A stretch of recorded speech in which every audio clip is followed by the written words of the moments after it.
അവകാശ നിഷേധത്തിനെതിരെ കെഎസ്എസ്പിയെ പാലക്കാട് നിയോജക മണ്ഡലം കമ്മിറ്റി ജില്ലാ ട്രഷറിക്ക് മുന്നിൽ ധർണ നടത്തി. പെൻഷൻ പരിഷ്കരണ കമ്മീഷനെ നിയമിക്കുക, ഡിആർ കുടിശ്ശിക മുൻകാല പ്രാബല്യത്തിൽ അനുവദിക്കുക, മെഡിസെപ്പ് ഓപ്ഷണലാക്കുക തുടങ്ങി 8 ആവശ്യങ്ങൾ ഉന്നയിച്ചുകൊണ്ടാണ് പ്രകടനവും ധർണയും നടത്തിയത്.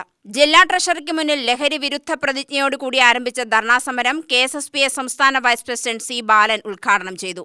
നമ്മൾ നിരന്തരമായി ആവശ്യപ്പെട്ടതിന്റെ അടിസ്ഥാനത്തിലാണ് നമ്മൾ കഴിഞ്ഞ 8-9 വർഷങ്ങളായി ഈ ഇടതുപക്ഷ ജനാധിപത്യ മുന്നണി സർക്കാരിനോട് പ്രക്ഷോഭ സമരങ്ങളുടെ ആവശ്യപ്പെട്ടതിന്റെ അടിസ്ഥാനത്തിലാണ് ഒരു 2-3 ഗഡു DA നമുക്കിപ്പോ തരാനിടയായത്.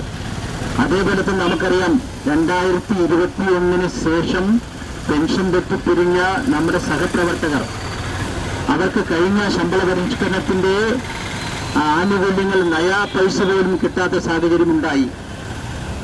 ആ സാഹചര്യമുണ്ടായപ്പോൾ KSSP എന്ന് പറയുന്ന നമ്മുടെ സംഘടന ആ വിഷയം ഏറ്റെടുക്കുകയും സർക്കാരിലേക്ക് നിരന്തരമായി നമ്മൾ മെമ്മോറാണ്ടം സമർപ്പിക്കുകയും അപേക്ഷ സമർപ്പിക്കുകയും സമരം ചെയ്യുകയും സംസ്ഥാന സമ്മേളനത്തിൽ അവർ പ്രമേയമായി അവതരിപ്പിക്കുകയും ഒക്കെ ചെയ്തതിന്റെ അടിസ്ഥാനത്തിൽ ഇന്ന് ആ പാവപ്പെട്ട നമ്മളോടൊപ്പം നിൽക്കുന്ന 2021 ശേഷം റിട്ടയർ ചെയ്ത പെൻഷൻ തെറ്റിപ്പിരിഞ്ഞ ആളുകൾക്ക് ഇന്ന് 50% ആ പെൻഷൻ പരിഷ്കരണത്തിന്റെ അടിയർ നൽകാൻ നിർബന്ധിതരായി എന്നുള്ളതാണ് സത്യം.